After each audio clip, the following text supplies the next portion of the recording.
Bonjour et bienvenue dans un nouveau tutoriel consacré à la réalisation d'une navigation en Ajax. Donc pour ceux qui ne connaissent pas, l'Ajax est un objet de JavaScript en fait qui vous permet d'aller charger des pages dynamiquement sans avoir à quitter la page. Donc pour résumer un peu ce que je dis, en fait le principe est d'avoir sur un site, donc on a différents liens et quand on clique dessus d'habitude on change de page et ça recharge tout un nouveau contenu. Ici avec l'Ajax en fait, dès qu'on clique sur un lien, il y a une seule partie du site web qui change. Donc ceci permet d'avoir des navigations plus fluides et de moins surcharger en fait l'utilisateur en ne chargeant qu'une partie du site web. Donc on va partir de la base que nous avions réalisée la dernière fois, c'est-à-dire la décomposition d'un site en PHP. Donc si vous ne l'avez pas déjà vu, vous vous rendez dans la section PHP des tutoriels et vous regardez le tutoriel sur la décomposition d'un site web. Donc le but va être de rajouter une navigation en JavaScript et en Ajax sans perdre la navigation d'origine. Ceci va permettre par exemple de ne pas perdre les moteurs de recherche. Les moteurs de recherche pourront continuer à référencer votre site avec les différentes pages. Et d'un autre côté, les utilisateurs verront la navigation en JavaScript avec l'Ajax. Et ceux qui n'ont pas JavaScript activé verront la navigation par défaut, c'est-à-dire avec des transitions entre les pages. Donc pour ce faire, j'ai récupéré ce qu'on avait fait la dernière fois. Donc c'est-à-dire que j'ai donc ma page web, le point htaccess, l'index.php qui contient en fait ce qui va chercher le petit code PHP qui va aller chercher les différentes pages.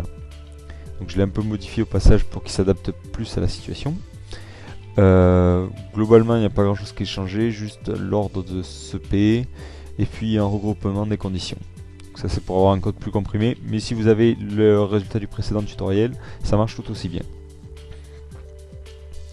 Donc le but, si j'actualise ici, on voit qu'il y a un changement entre chaque page. Donc on va créer un dossier JS où on va stocker nos JavaScript. C'est donc en JavaScript qu'on va utiliser ça. Donc on va utiliser le framework jQuery, donc je l'importe. Donc si vous ne l'avez pas, vous pouvez le télécharger. Je ne vous montrerai pas l'URL du site parce que je n'ai pas internet. C'est triste.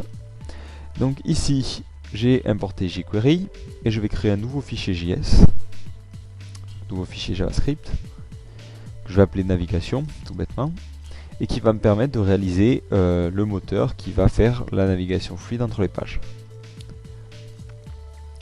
Donc tout de suite, dans l'index.php, je vais importer ces deux JavaScript dans l'ordre. Donc c'est-à-dire d'abord le JavaScript qui contient jQuery. Donc ça c'est la balise traditionnelle à mettre dans le head. Donc vous pouvez aussi la mettre à la fin, juste avant la fermeture du body, si vous préférez que les scripts soient chargés en dernier. Donc c'est vous qui voyez. Et ensuite j'importe navigation. Voilà. Donc là pour l'instant ça va rien faire parce qu'on n'a pas encore codé navigation. Donc dans le navigation.js, c'est là qu'on va faire en fait tout ce qui va concerner la navigation, donc comment agit le menu. Donc ici, on va d'abord commencer par vérifier si le document est bien chargé, parce que ça sert à rien de vouloir mettre une navigation si le document n'est pas chargé. Donc ça c'est un bout de code qu'on récupère tout le temps, on l'écrit à chaque fois qu'on veut utiliser ou commencer jQuery, ça permet de vérifier que le document est bien chargé. Voilà. Et dedans, on va pouvoir y mettre notre code tranquillement, on saura que le document est chargé et donc que notre code peut être bien exécuté. Si on va lancer directement du code jQuery, il est possible qu'il y ait une erreur lors du chargement et que les fonctions ne marchent pas. Donc ici, on veut que la navigation se déclenche lorsqu'on clique sur un élément du menu. Donc pour rappel, ce menu, il a donc c'est des liens qui sont compris dans une div qui a l'id menu, pour faire original. Donc c'est là que c'est intéressant de bien nommer vos divs pour après mieux vous y retrouver par la suite. Donc ici, je veux mettre ça sur tous les éléments menu, donc dièse menu, espace A, tous les liens menu. Et je vais y mettre donc sur le clic une fonction, donc function. Hop. Donc là pour l'instant on va faire une fonction toute bête qui donne le lien du bouton. Donc pour récupérer l'élément sur lequel on a souris dessus, c'est vis.atr. Donc on va récupérer un attribut et l'attribut du lien c'est href. Hop, Ça permet de vérifier un peu que le système fonctionne bien. Donc là on rajoute un return false pour empêcher le lien. Si on laisse rien, ça, par défaut ça fait return true et donc on changera de page et on verra pas notre code bien s'exécuter. Là on veut bloquer la navigation pour que l'Ajax puisse faire son travail.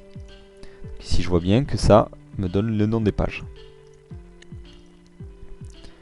Et c'est là qu'on va passer à la partie importante, c'est les requêtes. Donc d'abord on va stocker le nom de la page. Donc pour cela on va faire une nouvelle variable page qui récupérera le lien, tout simplement. Donc maintenant on va passer à la requête Ajax. Donc pour faire une requête Ajax, on fait la fonction jQuery.ajax, ouvrez la parenthèse, donc on la ferme tout de suite, et ouvrez la collade. Et dedans on va y mettre la série d'options que va prendre cette requête Ajax. Donc tout d'abord, l'URL. Donc vous pourrez retrouver l'ensemble de ces options sur la documentation. Donc vu que j'ai pas le net, c'est mort. Mais vous, ouais.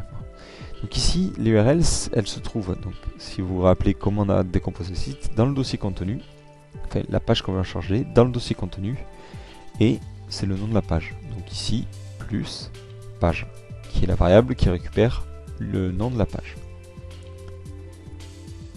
Virgule. Ensuite, le cache, on veut que ça soit sur false, que le navigateur ne se souvienne pas, forcer le chargement de la page totalement. Ça c'est facultatif, mais ça vous permet d'éviter des mises en cache qui gêneraient l'actualisation du site. Et ensuite, on va utiliser deux fonctions. Donc on a success, c'est-à-dire qu'est-ce qu'on veut exécuter lorsqu'on a fini, et error, qu'est-ce qu'on veut exécuter lorsqu'on a une erreur. Donc pour le success, c'est une fonction qui prend un seul paramètre, qui est le HTML récupéré. Enfin, l'élément qui est le HTML récupéré. En fait, une fois qu'il aura fait sa requête, donc il va aller chercher la page HTML et nous retourner son contenu. Donc ici, je mets rien pour l'instant. On verra après. Par exemple, on peut mettre alerte, la page est bien chargée. Donc ça permet en fait de vérifier que notre application fonctionne bien. Et s'il y a une erreur, donc l'erreur c'est une fonction qui prend 3 arguments. Donc là, je vous invite à aller sur la doc. Enfin, ils sont un peu plus détaillés. Ici, il n'y en a qu'un seul qui nous intéresse. C'est le troisième argument. C'est celui qui nous donne l'erreur en fait. Donc alerte. Donc, on va faire 3 alertes pour. On va faire qu'une. Allez, texte, statut.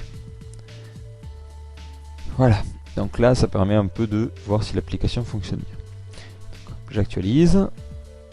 Hop. Lorsque je clique, ça me dit la page a bien été chargée. J'ai un petit problème d'encodage, pas de souci. Avec Notepad++, je passe en UTF-8. Voilà. Donc hop, je réactualise. Ici, je vois la page est bien chargée, la page est bien chargée. Donc maintenant, on va faire une fonction, alors séparée, qui permettra d'afficher le contenu. Alors pourquoi je fais une fonction séparée ? Pour plus de clarté, et ensuite si je veux mettre des animations, j'aurai juste à modifier cette fonction et pas dans le fouillis de code que j'ai ici. Donc ici, afficher qui va prendre un paramètre, les données. Donc data en anglais parce que c'est plus court. Et puis ça fait plus classe. Donc qu'est-ce qu'on va faire? Une fois qu'on a récupéré les données, on veut vider le contenu. Donc comme le contenu c'est dans la div contenu, et y mettre le contenu qu'on récupère dans data. Donc pour vider la div contenu, on fait dollar contenu. Donc la div contenu point empty, c'est une fonction qui vide. Ici au lieu d'alerte, je vais mettre afficher. Donc les données c'est le HTML. Hop. Ici. Alors lorsque je clique, je vois que ça ne fait rien. J'ai dû avoir un petit problème. Voilà. Oublié un N. J'actualise, et ici je vois que ça vide bien le contenu. Et maintenant on veut que ça rajoute le contenu qu'il a récupéré.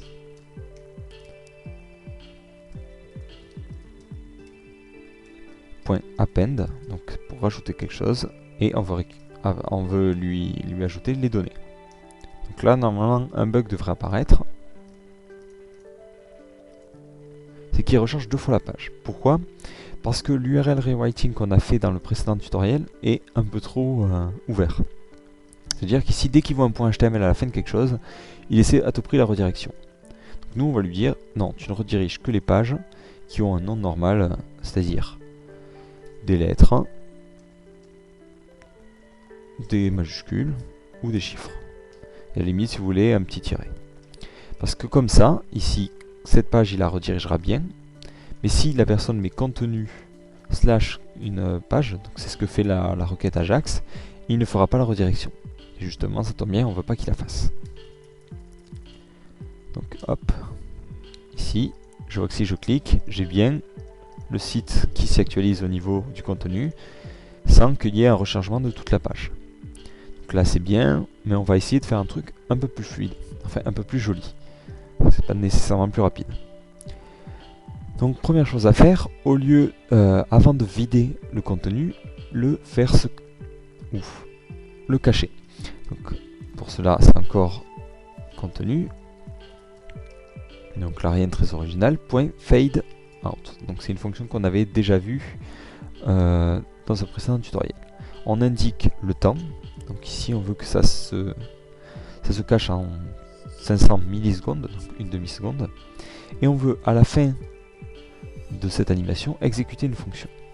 Function. Et qu'est-ce qu'on va exécuter? On va exécuter la suite du code. C'est-à-dire, une fois qu'il a fini de le cacher, tu vides, tu rajoutes les données. Et, chose utile, il faut le réafficher. Donc, parce qu'ici, si on fait l'exemple, qu'est-ce qu'on va voir? On va voir que je clique, ça cache, ça remet des données, mais on ne les voit pas. Elles sont disparues.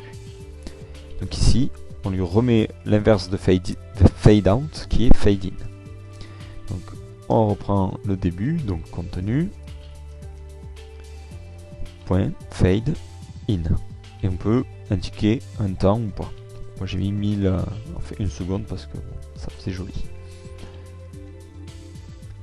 Ici, je vois que j'ai bien l'effet voulu avec les transitions. Donc après, libre à vous de changer. Par exemple, on peut mettre un slide up et un slide down. Donc ça c'est pas une tip top comme animation, mais ça peut toujours vous servir.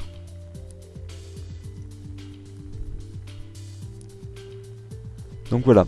Donc dans ce tutoriel, il y a un gros avantage, c'est que si la personne n'utilise pas JavaScript, donc si on désactive JavaScript, hop, oula,